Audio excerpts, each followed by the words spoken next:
Hello and welcome to Orlando, Florida. We're coming at you for the first stop of the 2010 season.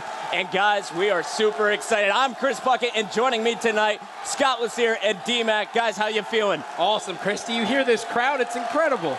It's a new season. It's the same game, new season, new teams. I'm very excited. It's so loud in here. I just had to turn up D-Mac. And guys, we got to talk about last season a little bit.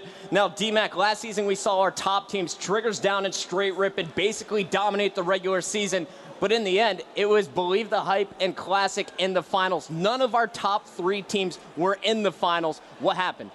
What really stood out to me last season was the level of competition, the new pool of players that emerged. You saw players from Dynasty, from Believe the Hype, really start to upset some of the top teams. And that's what really we saw all of last season, the growth all over. We even saw it at the Combine in a really good noob. People are starting to get really good at this game, and that's going to be a lot better Halo. And Scott, and what could quite possibly be the last season of Halo 3, what are you looking forward to? I'm looking forward to the level of competition, Chris. I mean, we've seen Final Boss get revamped. We see a new, fresh Straight Rippin. We have a different Triggers Down. All our top 10 teams are different. I'm just so eager to see how this event starts off. And now, guys, since last season, coming into this season, all of our top 10 teams coming in with fresh rosters. Why all the changes, D-Mac? Well, I think by year 3, you basically have it figured out how you want to play the game of Halo 3, and that's exactly what happened here. A lot of teams finally figured out those little kinks that they had to make, and they wanted to do it in the offseason where they have plenty of time to practice, get everything down, be ready for the season opener. All right, well, the 4 teams we're going to be checking out tonight, they all made roster changes as well. Coming up later on tonight, we're going to see Final Boss, our 7th seed, take on the 10th-seeded Darkest Hour. But right now, coming up on the Friday Night Kickoff, we have Status Quo facing off against Heaven Earth. And right now, Julie's on the floor with Ace from Status Quo. Yes, thank you, Puckett. I am here with Ace. Now, you guys have a lot of momentum coming in from the LAN, so how do you translate that into this championship weekend? Well, we're just going to try to keep, our focus and concentration up as the most we can, and then we'll just ride on that. What would you say is the biggest difference between competing in a LAN and competing here in Orlando?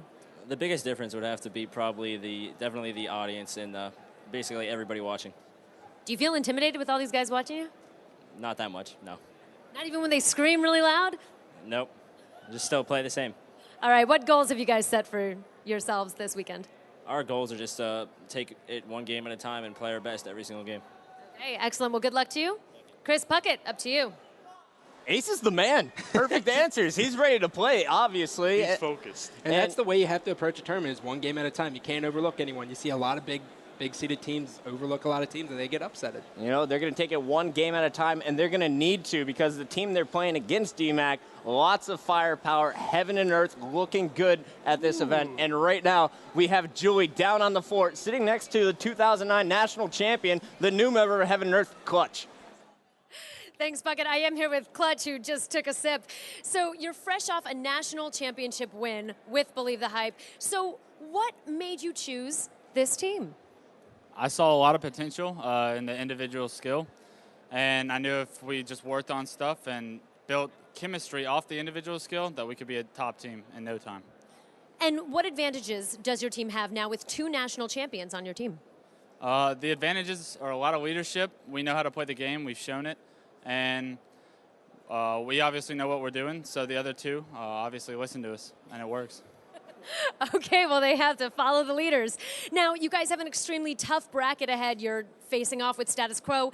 If it goes as planned for you guys, then you're going to go against Triggers Down. So what is basically your strategy going into tonight? Try and make it at least like the basement as possible, and we should be okay. All right, well, good luck to you. Chris, back up to you. All right, thanks, Julie. Clutch. The basement? The basement is where Status Quo always performs. So he's basically saying that as long as it's not like the basement, they're going to destroy him because they've never competed at it. I'm so happy you're here because I was lost. All right. I got that. All right, guys. Well, that is going to do it for the pregame discussion. We're going to a quick commercial break, but when we come back, we're kicking off the series. Status Quo takes on Heaven and Earth. Stay tuned.